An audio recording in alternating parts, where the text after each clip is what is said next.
Caroline Garcia est en finale du WTA 1000 de Cincinnati. Bravo Caro, la marche est encore très haute face à Petra Kvitova qui revient aussi elle de nulle part.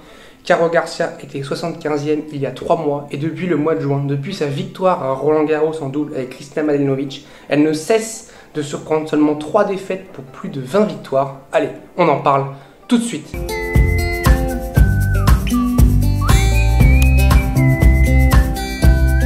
Salut à tous, j'espère que vous allez bien, je suis très heureux de vous retrouver pour une nouvelle vidéo et aujourd'hui on va parler du tennis féminin, on va parler de Caroline Garcia qui ne cesse de nous surprendre, de nous épater depuis quelques semaines maintenant, depuis son titre à Roland Garros et Kristina Mladenovic qui l'a totalement remise en selle, qui l'a totalement remis sur pattes et qui lui a donné un jeu maintenant ultra agressif. Elle a un jeu maintenant, Caroline Garcia, qui est ultra agressif, c'est full agressivité mais elle l'assume. Et elle dit, si je dois perdre, je perdrai en jouant comme ça. Et c'est une très belle mentalité, c'est-à-dire que comme ça, elle réfléchit plus. Parce que des fois, Caroline Garcia, on sait, depuis 2019, et puis encore avec le Covid, c'était encore pire, elle se mettait un petit peu trop à réfléchir, un petit peu trop à penser à ce qu'elle devait faire. Et elle perdait un petit peu de son génie.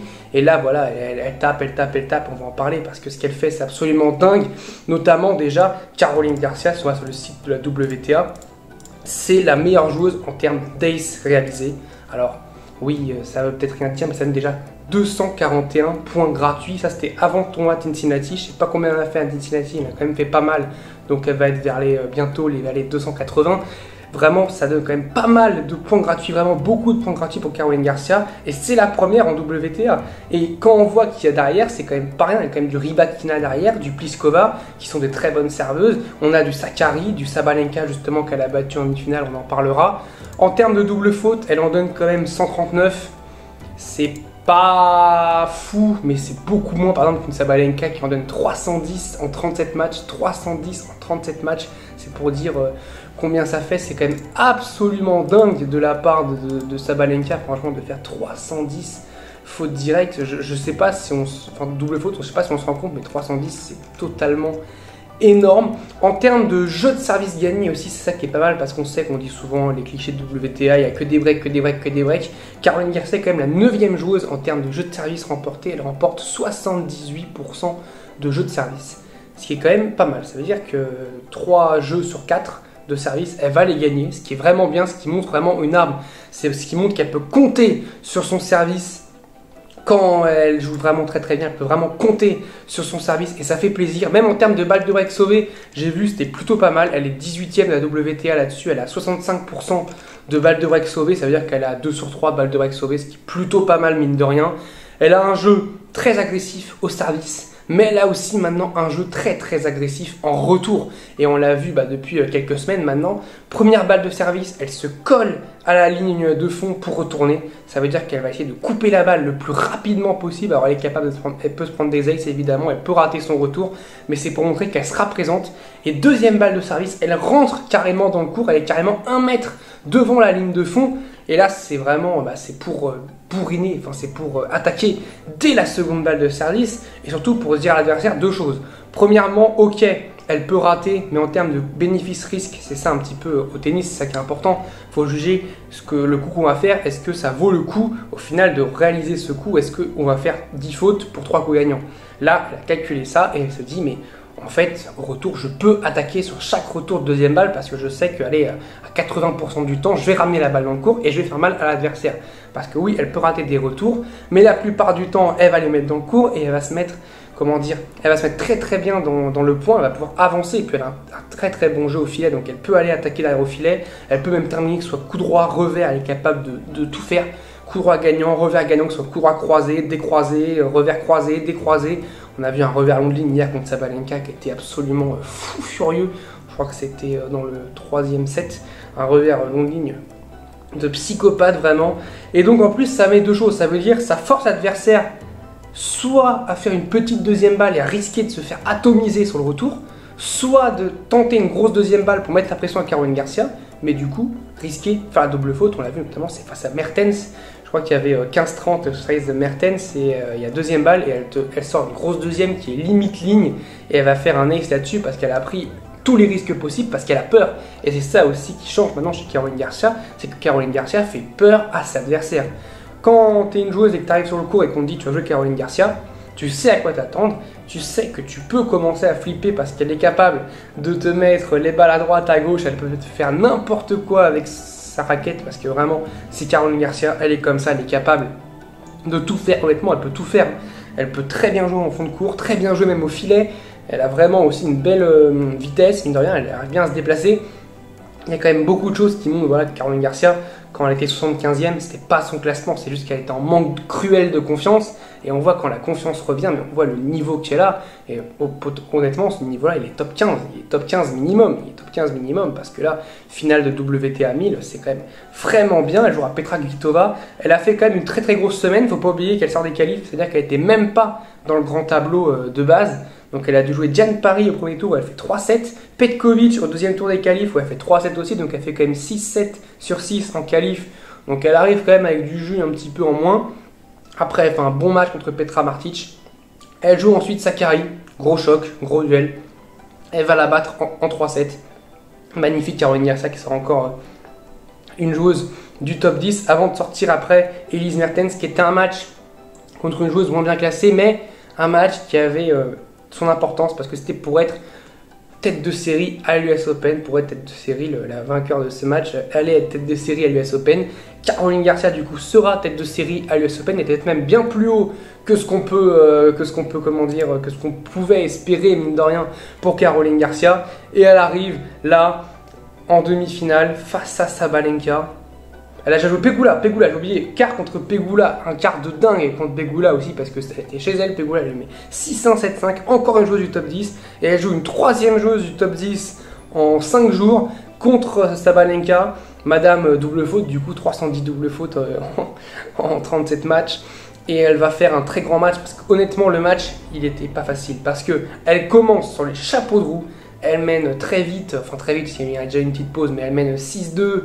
Elle est à un partout, elle a balle de break dans le premier jeu de service de Sabalenka dans le deuxième set.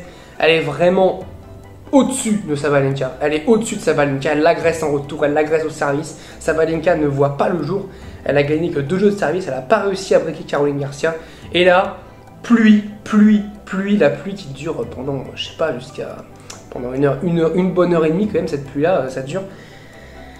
Ok, on revient sur le court et là c'est compliqué parce que tu reviens sur le court, t'es injouable et tu reviens et tu te dis mais est-ce que je vais continuer à être injouable comme je l'ai été? Est-ce que je vais un petit peu baisser? Est-ce que Sabalenka va mieux servir? Est-ce qu'elle te met à te poser des questions? Évidemment c'est pas facile quand il y a une pause et souvent quand il y a une pause ça avantage la joueuse ou le joueur qui était le moins bien on va dire avant la pause. Ça n'a pas trompé, Sabalenka qui break direct Caroline Garcia, après on a eu un échange de break jusqu'à 3 partout, à 4-3. Enfin, du coup, 3 partout, Sabalenka break, elle va conserver son break pour remporter le set 6-4.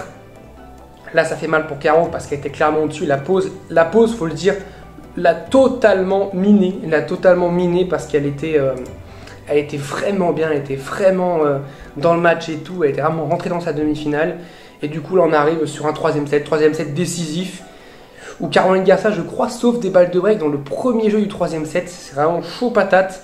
Et elle la break à 2-1 au meilleur, enfin pas au meilleur moment, mais elle la break au moment où on l'attend le moins, au moment où peut-être même Sabalenka s'y attendait le moins à ce qu'elle se fasse breaker. 3-1, on se dit ça y est, maintenant ça y est, elle décolle, pluie. Pluie, voilà. Elle est devant, pluie, et là la pluie elle a duré très longtemps, presque 2h30, 3h.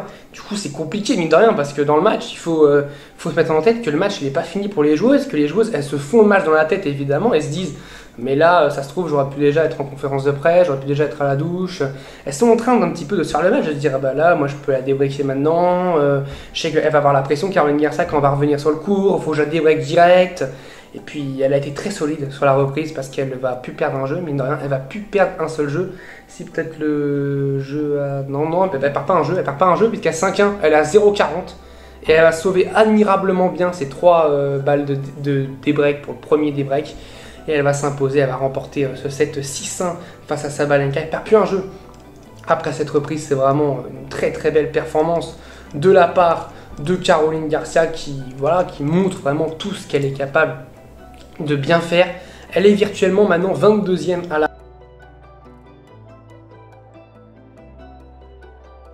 race pour le moment. Pour le moment, ça veut dire quand même, c'est vraiment bien, c'est au-dessus de la 30e place évidemment.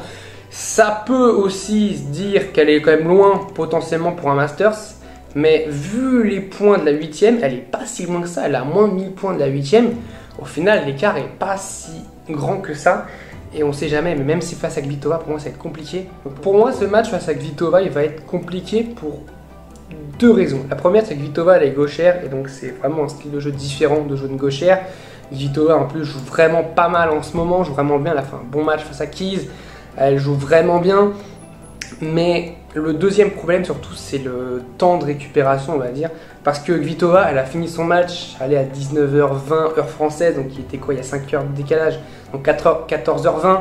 Elle a eu tout son après-midi du coup pour se reposer, pour digérer tout ça, elle a pu bien dormir. Caroline Garcia, elle, au-delà de l'influx physique qu'elle a laissé, parce qu'elle a joué quand même 2 matchs de plus que Kvitova, je rappelle, elle a joué en qualif, il y a aussi cet influx mental qu'elle a laissé sur cette demi-finale. Parce que la première pause, voilà, quand elle est devant à 6-2, 1 partout, se mettre en tête qu'il faut repartir au combat, ça dure 1h30, et la deuxième pause qui dure plus de 2 heures, vraiment mentalement, il faut être solide, et ça bouffe de l'énergie mentale parce que le match il n'est pas fini, tu peux pas te reposer, et évidemment que pour tout le monde, même nous au niveau amateur, quand on joue un match et qu'il pleut et que voilà, on attend que ça reprenne, dans notre tête, on se fait le match dans notre tête, et c'est humain, c'est logique. Et c'est pour ça que, pour moi, pour moi, Caroline Garcia, ça va être très compliqué pour cette finale. J'espère évidemment, j'espère en tant que Français qu'elle puisse remporter ce match. Je l'espère de tout mon cœur, mais ça va être quand même très compliqué face à Kvitova. En tout cas, si elle perd, faut pas lui tomber dessus. Hein. C'est déjà, est-ce que s'il y a 3 mois on disait que Caroline Garcia c'est en finale de Cincinnati, je pense que tout le monde aurait signé. Si elle gagne, c'est du bonus, c'est très bien, c'est excellent. Si elle perd, bah, c'est pas grave, ça reste un très beau parcours et le meilleur est à venir pour elle. J'espère en tout cas qu'elle va remporter cette finale. Je vous dis salut à tous, portez-vous bien.